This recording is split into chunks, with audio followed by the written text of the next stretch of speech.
I used to believe that no matter what happened in life, family would always be there. No matter how difficult things became, no matter how much money was involved, no matter how successful we became. I believed blood was stronger than greed. I believed loyalty could never be bought. And most importantly, I believed my brother would never betray me. I was wrong. Looking back now, I can see the warning signs, the small moments, the strange comments, the little decisions that didn't seem important at the time. But when you're blinded by love and trust, you don't see danger standing right in front of you. My name is Claire. And this is the story of how the person I trusted most nearly took everything from me. But before I tell you how it all fell apart, you need to understand how it began. Because every betrayal starts with trust, and ours started many years ago. I grew up in a small town where opportunities were rare and money was always tight. My parents worked harder than anyone I knew. My father spent long hours repairing machinery in a local factory. My mother worked double shifts at a grocery store. Even with both of them working constantly, there were months when paying the bills felt impossible. I remember hearing whispered conversations late at night. Conversations they thought my brother and I couldn't hear, discussions about overdue payments. Rent, food, utilities, the stress seemed endless. Yet somehow my parents always found a way to keep going. They taught us that hard work mattered, that honesty mattered, that family mattered most. I carried those lessons with me throughout my life. My younger brother Ethan did too. At least that's what I believed. Growing up, Ethan was my best friend. We shared everything, secrets, dreams, fears. When kids at school bullied him, I defended him. When I struggled with exams, he stayed up late helping me study. We were a team, or at least we seemed like one. One memory still stands out. I was 16. Ethan was 14. We were sitting on the roof of our house watching the sunset. The town looked small from up there. The world looked bigger, full of possibilities. One day, Ethan said, we won't have to worry about money anymore. I laughed. And how are we going to do that? He smiled confidently. We'll build something together. At the time, it sounded like an innocent dream. Two kids imagining a better future. Neither of us knew how much those words would shape our lives. Years passed. I graduated from college with a degree in marketing. The job market wasn't great. Companies weren't hiring. Bills were piling up. I could have given up. Many people did, but I couldn't. Something inside me refused to quit. So instead of waiting for an opportunity, I decided to create one. I started my own marketing agency from a tiny apartment. Calling it an office would have been generous. The apartment had a small table, an old laptop, a cheap chair that squeaked every time I moved. That was my entire business. At first, I had no clients. No employees, no investors, nothing, just determination. Every morning I woke up before sunrise. I sent emails, made phone calls, created proposals, contacted businesses, most ignored me. Some rejected me, a few laughed at me, but I kept going, day after day, week after week, month after month. Slowly things began to change. A small local business hired me, then another, then another. The work wasn't glamorous. I wasn't making much money, but I was moving forward, and forward was enough. While my friends were taking vacations and enjoying weekends, I was working. When they were sleeping, I was answering client emails. When they were celebrating holidays, I was building presentations. Sometimes I wondered if the sacrifices were worth it. Sometimes I questioned everything, but every time I thought about quitting, I remembered my parents, their sacrifices, their struggles, their determination, and I kept going. 5 years later, the business had grown beyond anything I imagined. We had employees, office space, corporate clients. Revenue was increasing every year. For the first time in my life, I felt secure. I felt proud. Most importantly, I felt hopeful. Around that time, Ethan lost his job. The company he worked for went through major layoffs. Hundreds of employees were let go, including him. I remember the phone call. His voice sounded defeated, tired, broken. I don't know what I'm going to do, he admitted. Without hesitation, I offered him a position at my company. You don't need to worry, I told him. You're my brother. I still remember the relief in his voice. Thank you, Claire. At the time, helping him felt natural. Family helps family. That's what I believed. Within weeks, Ethan joined the company. Everyone liked him immediately. He was charismatic, confident, charming. Clients loved talking to him. Employees enjoyed working with him. Even difficult situations seemed easier when Ethan was involved. I was happy for him, and proud. For a while, everything seemed perfect. The company continued growing. Revenue increased. New partnerships formed. We expanded into new markets. Every success felt shared. When people congratulated me, I often redirected the praise. Ethan helped make this happen. I genuinely believed it. Maybe that's why I ignored the first warning signs. The signs were small, easy to dismiss. During meetings, Ethan occasionally spoke as if the company belonged equally to both of us. At first, I didn't think much of it. Then I noticed he often introduced himself as a co-founder. Technically, he wasn't. The company existed years before he joined, but correcting him felt unnecessary, petty, so I stayed quiet, another mistake. As the company expanded, I trusted Ethan with more responsibilities. Financial reports, client negotiations, strategic planning. He seemed capable, reliable, dedicated. Why wouldn't I trust him? He was my brother, the person who once sat beside me on a rooftop dreaming about a better future. What I didn't realize was that success was changing him, or maybe success wasn't changing him at all.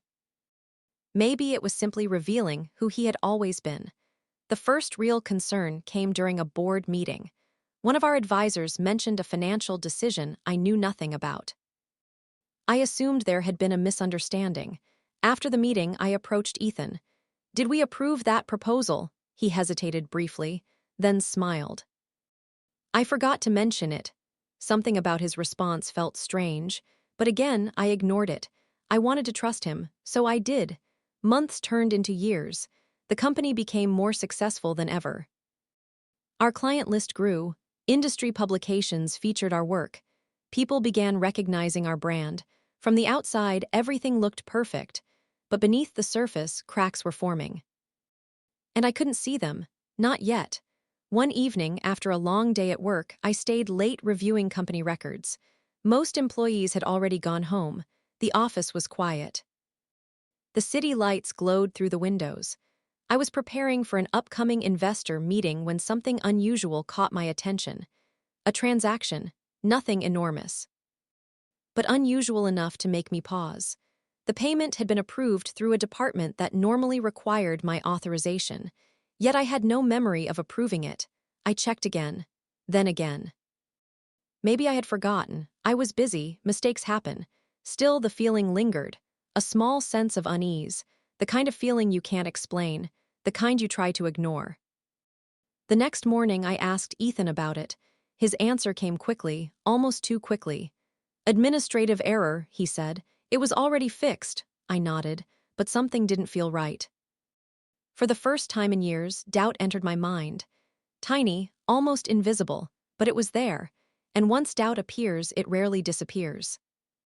Over the next few weeks, I began noticing more inconsistencies, minor discrepancies, missing explanations, unusual approvals, nothing dramatic, nothing that clearly pointed to wrongdoing. But enough to make me uncomfortable. I told myself I was overthinking. I told myself stress was making me paranoid. I told myself family wouldn't betray family. I wanted to believe that. More than anything, but deep down, a quiet voice kept asking the same question. What if you're wrong? Then one afternoon, everything changed. I was sitting in my office reviewing documents when my phone rang. It was our attorney. His voice sounded serious, concerned. Claire, he said carefully, there are several ownership documents that need clarification. My heart skipped a beat. Ownership documents? Yes, I frowned. What documents? There was a brief silence. Then he said something that would change my life forever. I'm forwarding them to you now. A few seconds later, an email appeared in my inbox. I opened it, and the moment I saw the files attached to that message, I felt the ground disappear beneath my feet. because the signature at the bottom of those documents looked exactly like mine. But I had never signed them, and in that moment, I realized something terrifying. The nightmare wasn't beginning, it had already begun. I stared at the documents for what felt like hours. The signature at the bottom looked exactly like mine. Every curve, every letter, every detail. If someone had shown me that signature without context, I would have sworn it was authentic. But it wasn't. I had never seen those papers before, I had never approved them, and I had certainly never signed them. My hands trembled as I continued reading. With every page, my fear grew. The documents weren't simple agreements. They were ownership transfer forms. According to the paperwork, I had voluntarily transferred a majority of my shares in the company to Ethan, my brother. The company I had spent years building no longer legally belonged to me. At least, that's what the documents claimed. My chest tightened. I felt sick. For a moment, I couldn't breathe. The office around me seemed to disappear. The only thing I could see was my own forged signature staring back at me. I immediately called our attorney. "There has to be a mistake," I said. My voice sounded distant, unfamiliar. "I never signed these." The attorney paused. "Claire, that's why I called." The documents seemed unusual. "What do you mean? There were inconsistencies." My heart raced. What kind of inconsistencies? The signatures looked correct, but some procedural details didn't match your normal approval process. That tiny piece of information gave me hope. Maybe this could still be fixed. Maybe there was an explanation. Maybe no, deep down I already knew. There was only one person who had access to everything. One person who understood the company's structure. One person who could benefit from this. Ethan. I grabbed my keys and drove straight to corporate headquarters. The entire drive felt surreal. Traffic lights blurred. The city passed by unnoticed. My mind replayed every conversation I'd had with Ethan over the past few years. Every strange comment. Every suspicious decision. Every moment I had ignored. By the time I reached the office, my heart was pounding. I walked directly to Ethan's office, without knocking, without hesitation. He looked up from his desk. For a brief moment, surprise crossed his face. Then it disappeared, replaced by a calm smile, a smile that instantly made me uncomfortable. "Ethan," I said, my voice was shaking. "We need to talk." He leaned back in his chair. "Sure." I threw the documents onto his desk. "What is this?" His eyes glanced at the papers.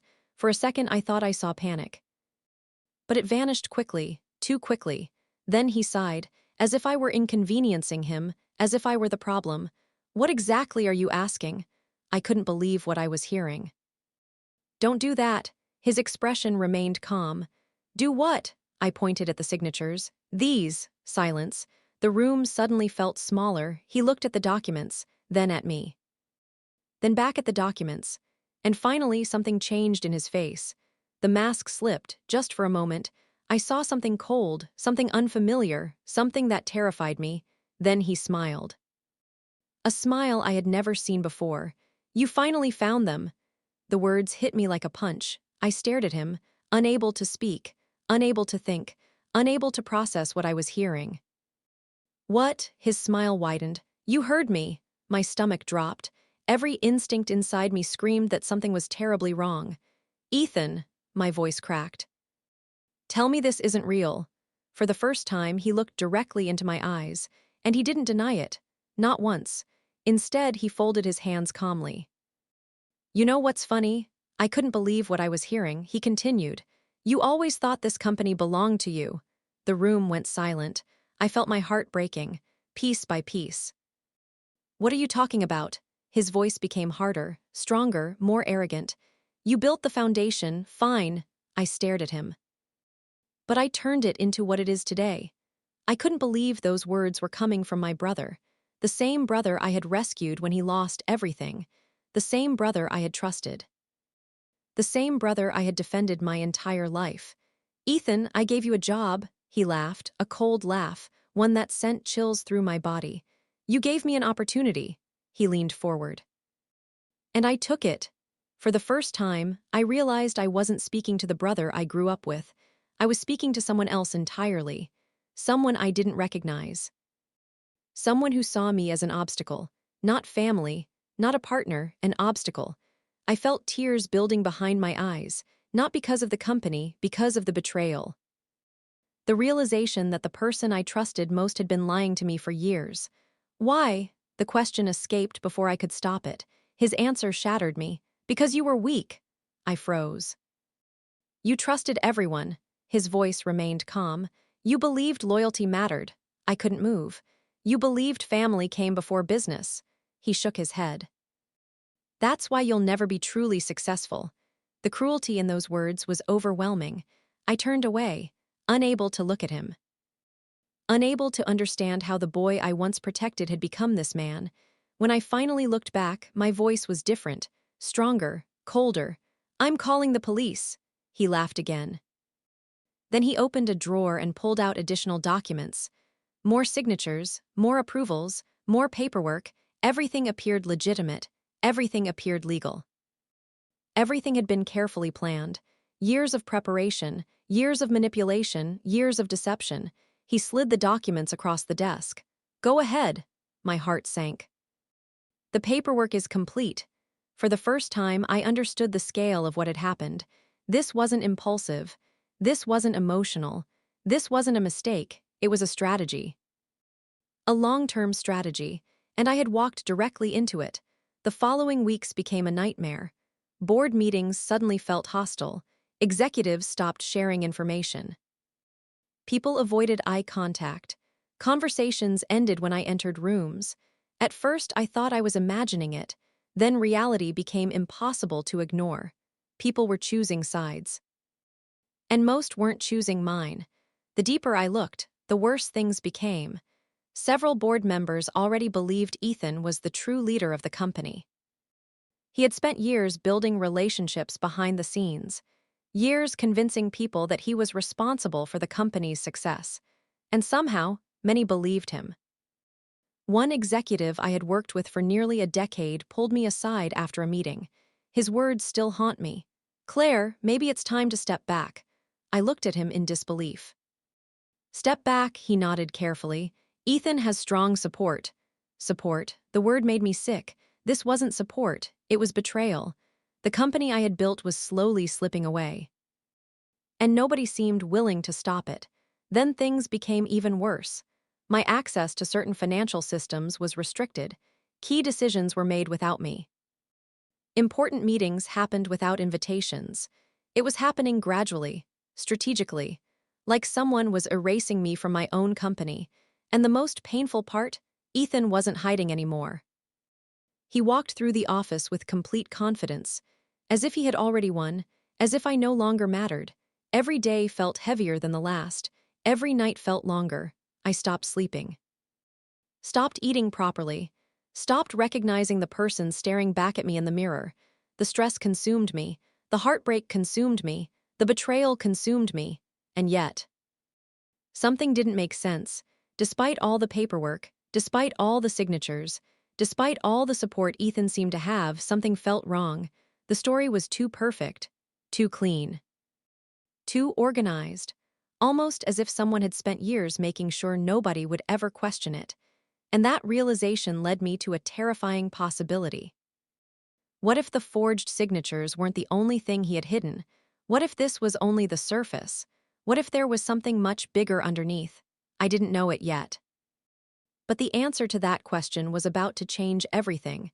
Because somewhere inside the company, someone was watching. Someone who knew the truth. Someone who had seen things they weren't supposed to see. And very soon, that person was going to contact me. 3 days after receiving that message, I found myself sitting alone in a small coffee shop across town. The place was quiet.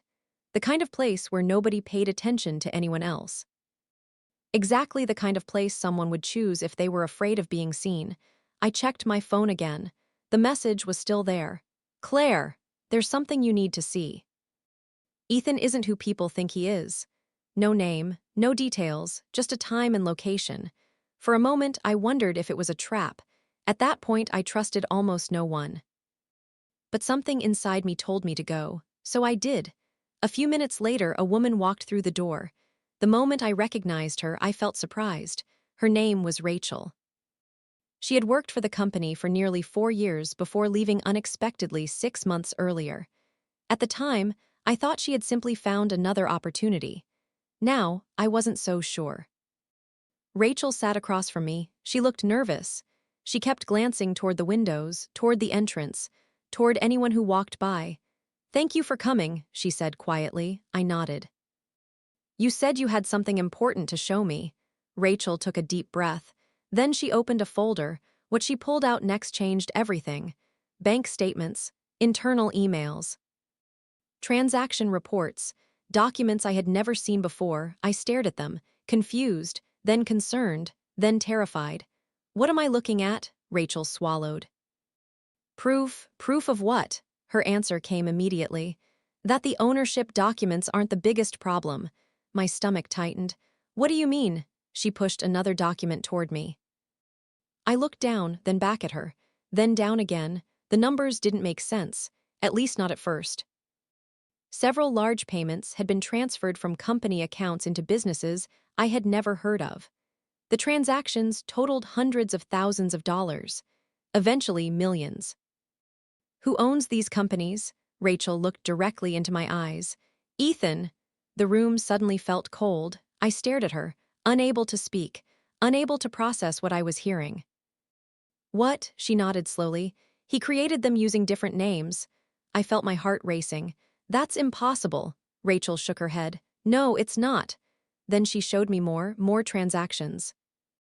More records, more evidence. The deeper I looked, the worse it became.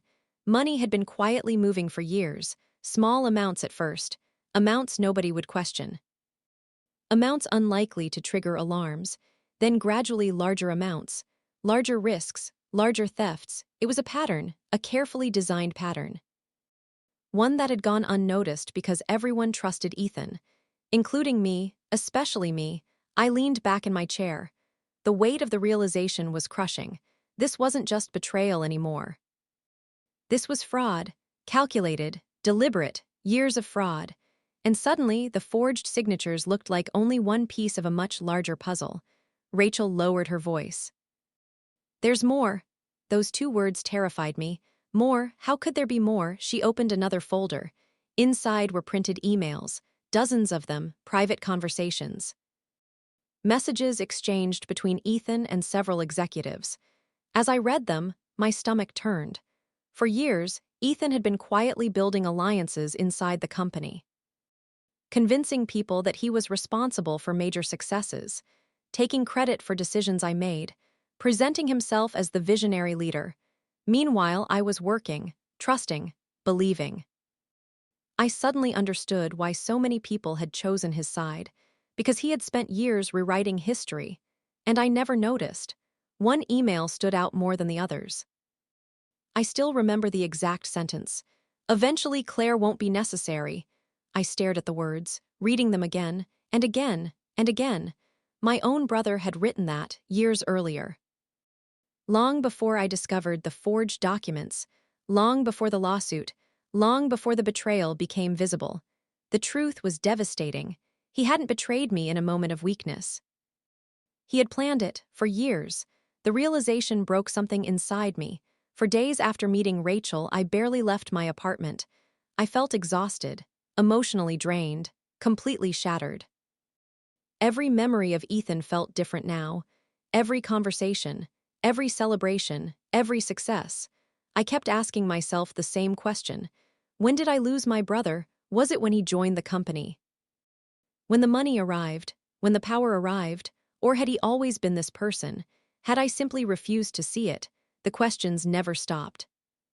But eventually, something else appeared beneath the pain. Anger, not explosive anger, not revenge-driven anger, something quieter, stronger, determination. Because for weeks I had focused on what I lost. My company, my reputation, my trust, my family. But now I was starting to focus on something different. The truth, and the truth mattered.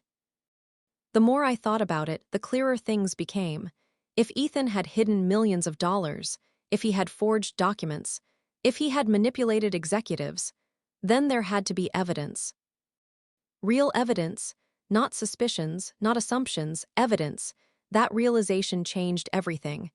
The next morning I made a decision. I was done crying, done hiding, done waiting.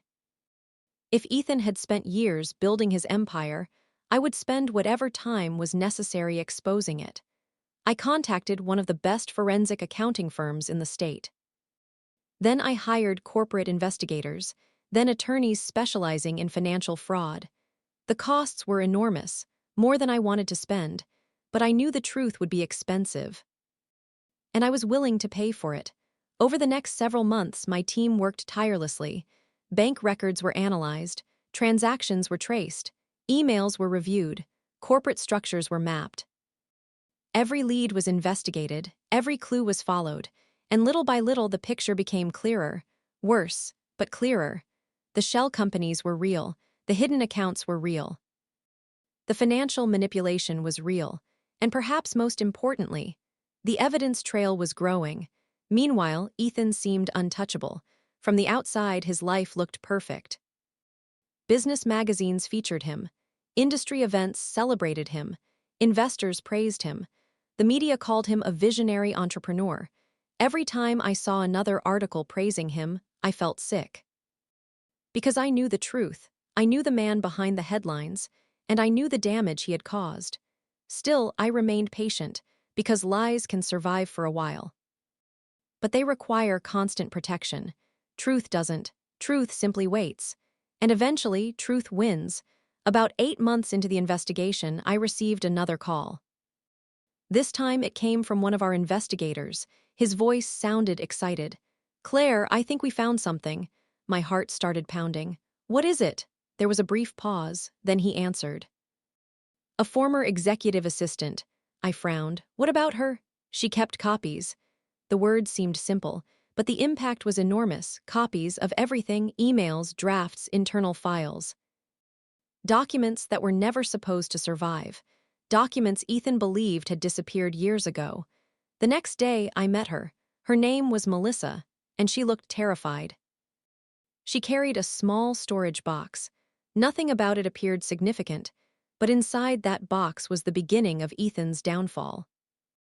Melissa explained that years earlier she had noticed unusual requests, strange approvals, questionable paperwork. At first, she ignored them, then she became concerned. Eventually, she started saving copies, just in case, for protection, for peace of mind. For the day someone finally asked questions, that day had arrived. As investigators examined the contents of the box, the atmosphere changed completely. People became excited, focused, hopeful, because inside those files was something extraordinary. Draft versions of ownership documents, including the very documents containing my forged signature, and hidden within the digital records was information Ethan never expected anyone to find. Metadata.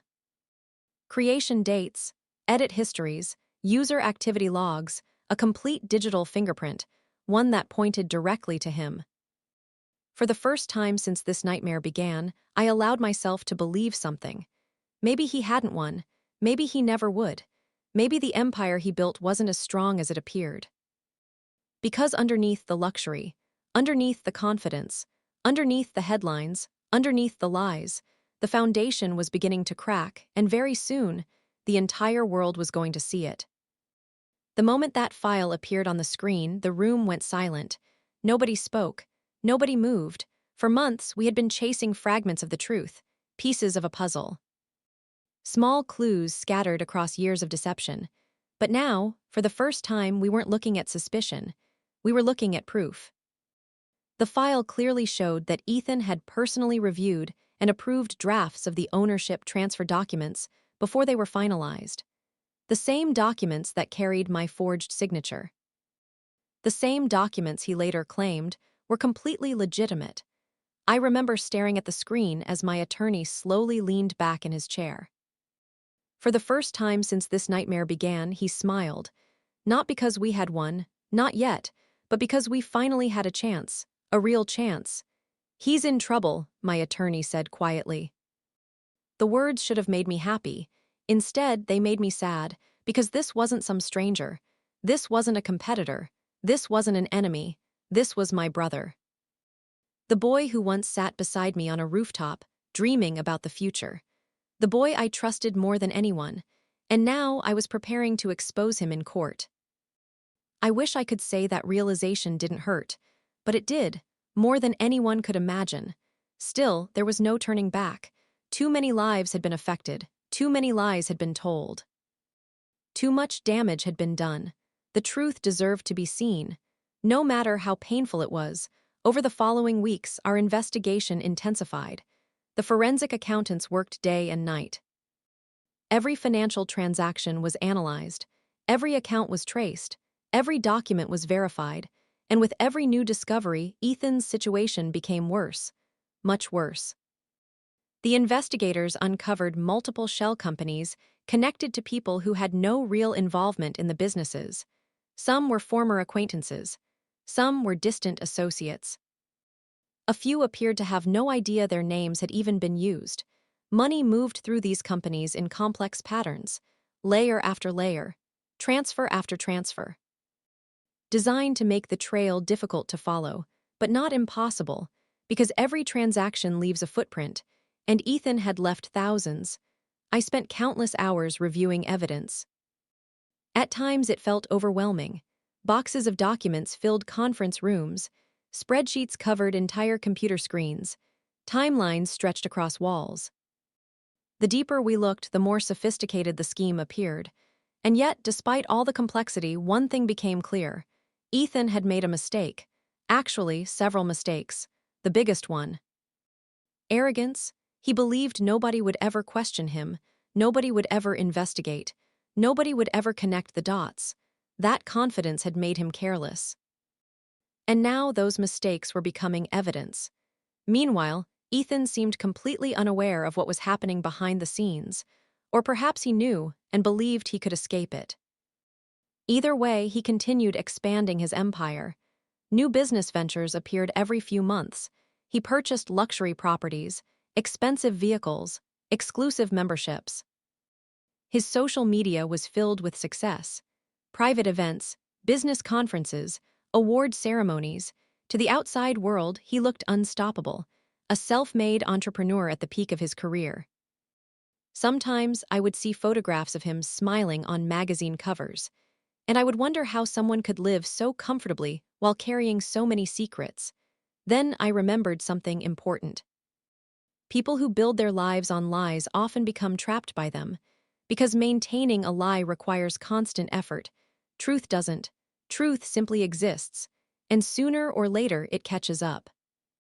About 3 months later, our legal team finally completed its preliminary report. The document was enormous, hundreds of pages, filled with evidence, financial analysis, witness statements, digital records, expert findings. As I turned the final page, my attorney looked at me. "Are you ready?" I knew exactly what he meant. Once we filed the lawsuit, there would be no going back. Everything would become public. The media would get involved. Investors would react. Employees would choose sides. The entire company would be affected. My life would change again. I looked down at the report. Then I thought about my parents, the sacrifices they made, the values they taught us: honesty, responsibility, integrity. I thought about the years I spent building the company, the sleepless nights, the missed holidays, the endless work, and I thought about Ethan, the choices he made, the trust he destroyed, the people he manipulated, the future he risked. Then I answered, yes. The lawsuit was filed the next morning. Within hours, everything exploded. News outlets began reporting the story. Industry publications picked it up. Investors started asking questions. Employees began talking. The headlines were everywhere. A successful business leader accused of fraud, ownership disputes, forgery allegations, hidden transactions, corporate deception. For the first time, public attention shifted. People weren't celebrating Ethan anymore. They were investigating him. And that terrified him. I know it did. Because less than 48 hours after the lawsuit was filed, he called me. The first call I had received from him in months. I stared at the phone before answering. Part of me didn't want to hear his voice, but another part needed to. I answered, Neither of us spoke immediately. Finally, Ethan broke the silence. "You really did it." His voice sounded different, less confident, less certain. I took a deep breath. "You left me no choice." A long pause followed, then he laughed. But this time the laughter sounded forced, almost nervous. "You think this changes anything?" I remained calm. "I think the truth changes everything." Silence. For several seconds, neither of us spoke. Then his voice became harder. "You have no idea what you're starting." I almost smiled. Because for the first time I realized something. He was afraid. Not of me, of the evidence, of the investigation, of the truth. And that fear was growing. Over the following weeks, the pressure on Ethan increased dramatically. Several investors demanded explanations. Business partners requested audits. Journalists began digging deeper. Former employees started speaking publicly. One by one, people who had once supported him began distancing themselves. The empire was still standing, but cracks were appearing everywhere, and everyone could see them. Then came the biggest breakthrough yet. One of the forensic analysts discovered a collection of deleted emails that had been recovered from archived servers. Emails Ethan believed had disappeared forever. Emails connecting him directly to multiple fraudulent transactions. When my attorney reviewed them, he immediately called an emergency meeting. The evidence was devastating. There was no innocent explanation, no misunderstanding, no alternate interpretation, just facts, clear, direct, damaging facts. That night, I sat alone in my apartment staring out the window. The city lights shimmered in the distance. For the first time in over a year, I felt something I hadn't felt in a very long time. Hope. Not because I wanted revenge, not because I wanted Ethan destroyed, but because justice finally seemed possible. The next morning, another call came from my attorney.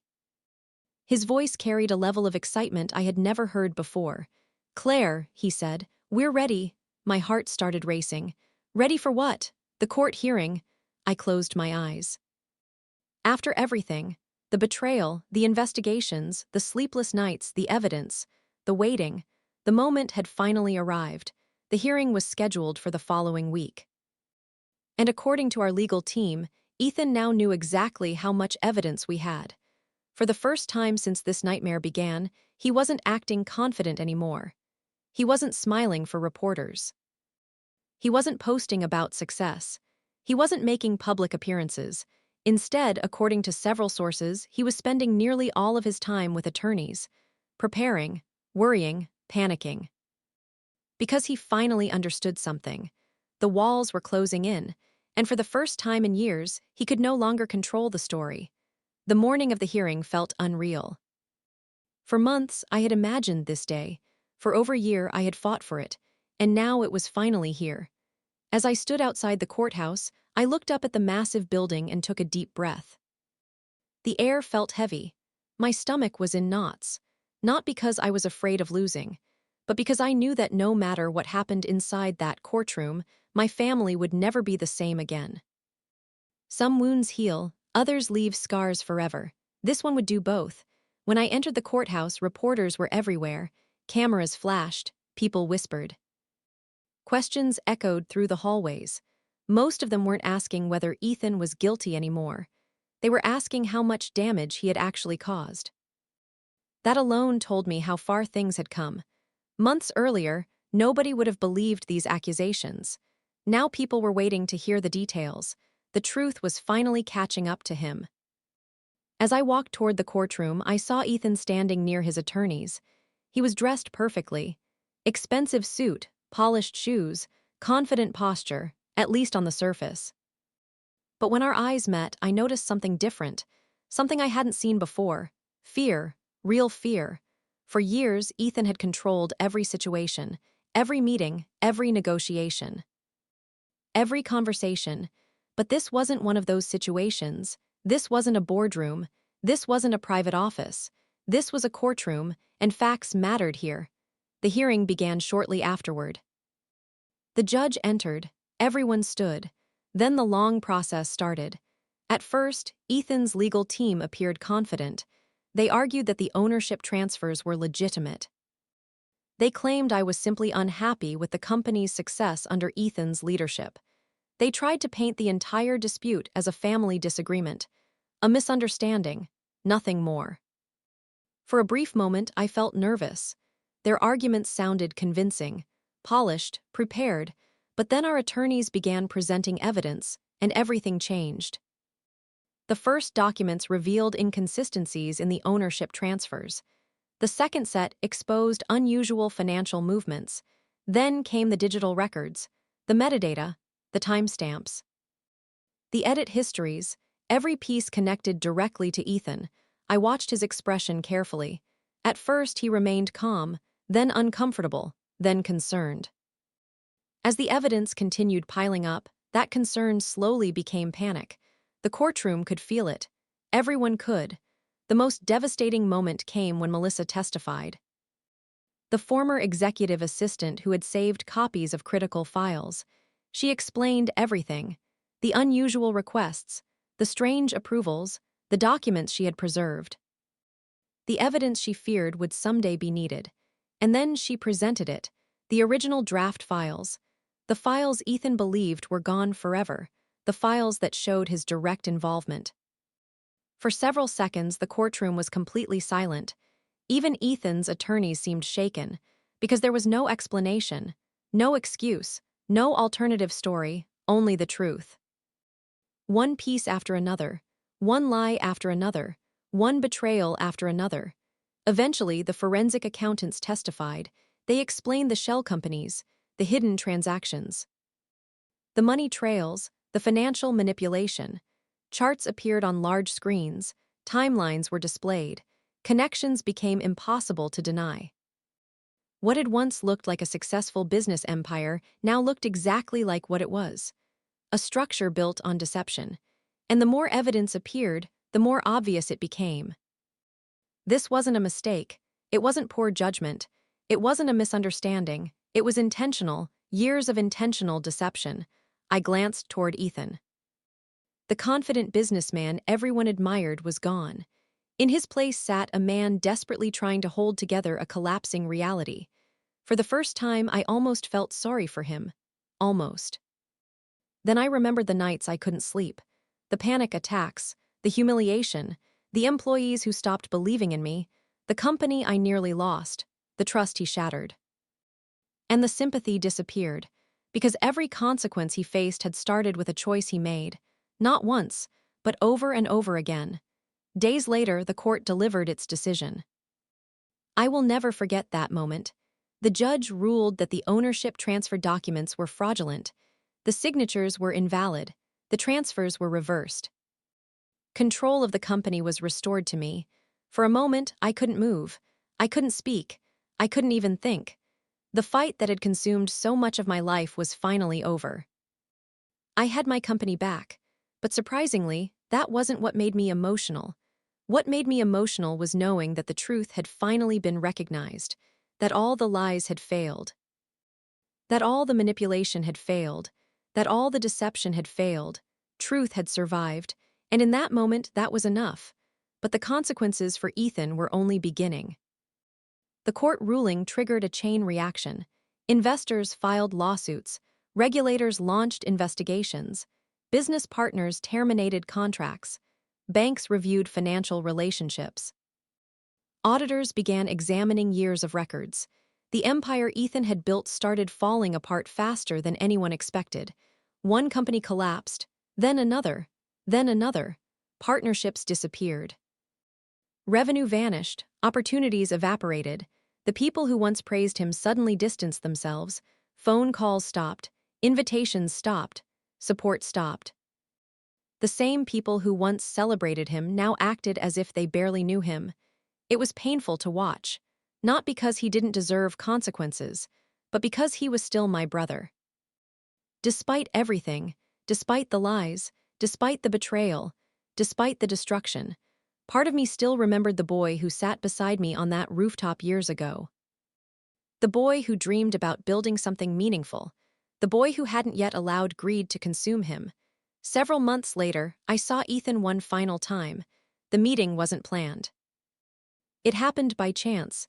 I was leaving a restaurant after a business dinner when I spotted him sitting alone outside. At first, I almost kept walking, but something made me stop. For a moment, neither of us spoke. He looked older, tired, exhausted, like someone carrying the weight of every bad decision he had ever made. Eventually, he broke the silence. "I never thought you'd fight back." His voice was quiet, almost defeated. I looked at him carefully, then I answered honestly. "I never thought you'd betray me." The words hung in the air between us. Neither of us spoke for several seconds. Then he looked down. For the first time, there was no arrogance, no excuses, no manipulation, just regret, real regret. But some things can't be undone. Some bridges can't be rebuilt. Some wounds leave permanent marks. Eventually, I stood up. As I prepared to leave, Ethan looked at me one last time. "Do you hate me?" For a moment, I considered the question. Years earlier, I probably would have, but not anymore. Because hatred keeps you connected to pain, and I was finally ready to move forward, so I shook my head. "No." He seemed surprised. I smiled sadly. "I just don't trust you anymore." Then I walked away, and that was the last time I ever saw him. The company recovered slowly. Trust had to be rebuilt. Relationships had to be repaired. Employees needed reassurance. Clients needed confidence. It wasn't easy, but little by little, things improved. The business became stronger, not because of money, not because of growth, but because the people who remained genuinely believed in what we were building. And so did I today. When people hear my story, they usually focus on the revenge, the courtroom victory, the collapse of Ethan's empire, the dramatic ending. But that's not the real lesson. The real lesson is this: the greatest victory isn't destroying someone who hurt you. The greatest victory is refusing to let their betrayal destroy you. For a long time, I thought Ethan had stolen everything: my company, my future, my dreams. But in the end, he only took what I allowed him to take. Because the most valuable things I owned were never written on legal documents: my integrity, my resilience, my determination, my character. Those things remained untouched, and they became the foundation for everything that came next. If there's one thing I learned from this experience, it's that lies can build an empire, but they can never sustain one. Eventually, the truth arrives. Maybe slowly, maybe quietly, maybe years later, but it always arrives. And when it does, even the strongest empire built on deception will fall, because success built on lies is temporary, but truth has a way of lasting forever.